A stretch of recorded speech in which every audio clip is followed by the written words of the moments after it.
Greetings to all. I hope everybody doing good.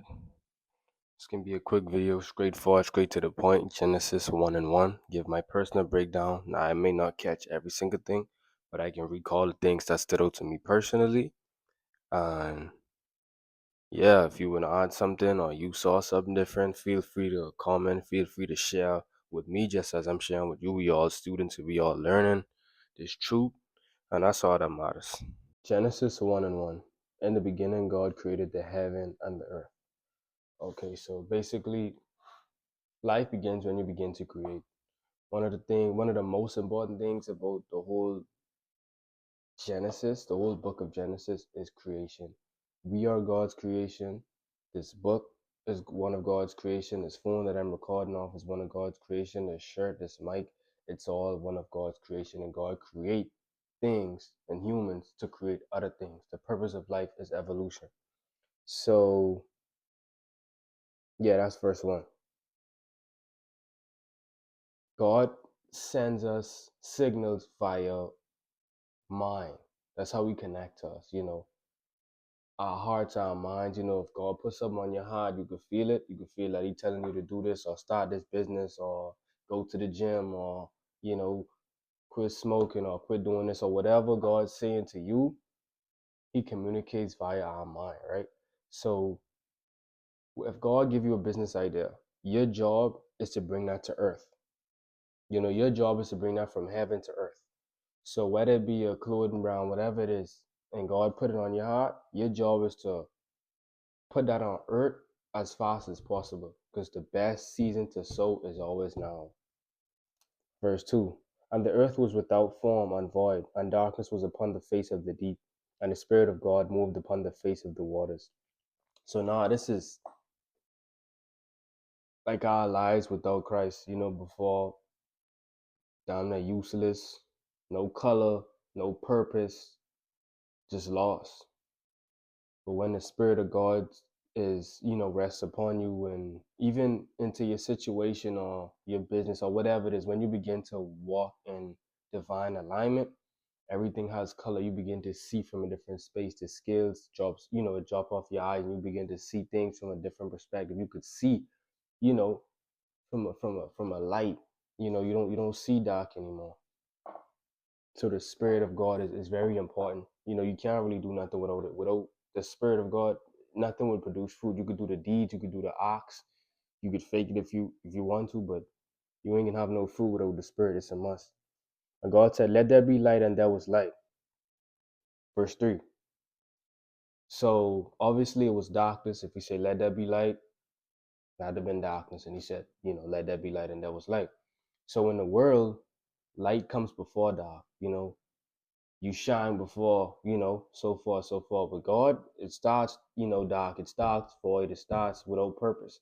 And as the Spirit of God rests upon you, when you be obedient and you follow the Spirit, do what it tells you to do, it begins to add purpose to your life. You begin to see the purpose. You begin to see the color. You begin to understand why you was put on this earth and what, your mission, your personal mission is. And God saw the light, that it was good, and God divided the light from the darkness. So now God beginning to show us reflection. He saw that it was good. He made sure it was good. And God called the light day, and the darkness He called night. And the evening and the morning were the first day. And God said, "Let there be a firmament in the midst of the waters, and let it divide the waters from the waters." Now God is beginning to show us boundaries. Boundaries is very important. Boundaries is a necessity with anything in relationships, business. Without boundaries, chaos is inevitable. It's bound to happen. And God made the firmament and divided the waters which were under the firmament from the waters which were above the firmament. And it was so. Once again, he's showing us boundaries. It's a time for this and it's a time for that. And God called the firmament heaven, and the evening and the morning were the second day. And God said, "Let the waters under the heaven be gathered together unto one place, and let the dry land appear." And it was so. He's still setting up. Once again, He's showing us boundaries. And God called the dry land earth, and gathering together of the waters called he seas. And God saw that it was good. And God said, let the earth bring forth grass and herb yielding seed, and the fruit tree yielding fruit after his kind, whose seed is in itself upon the earth. And it was so.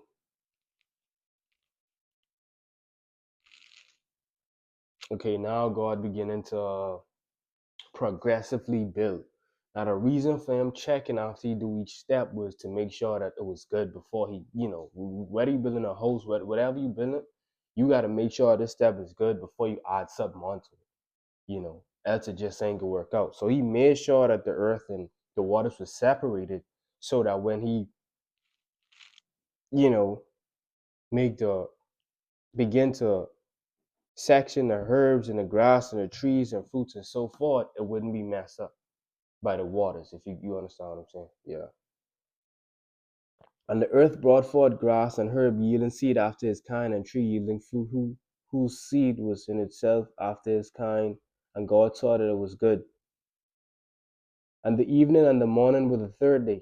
And God said, let there be lights in the firmament of the heaven, to divide the day from the night, and let them be for signs and for seasons and for days and years. So as you know, we supposed to obviously be using the moon, the lights, to tell the time. That's how you really know the seasons, and seasons changing and stuff like that. But we have a calendar. We know that the years, the days is not according to the Bible. Everything was changed, so forth, so forth. And let them be for the lights in the firmament of the heaven to give light upon the earth. And it was so. And God made two great lights, the greater light to rule the day, and the lesser light to rule the night. He made the stars also.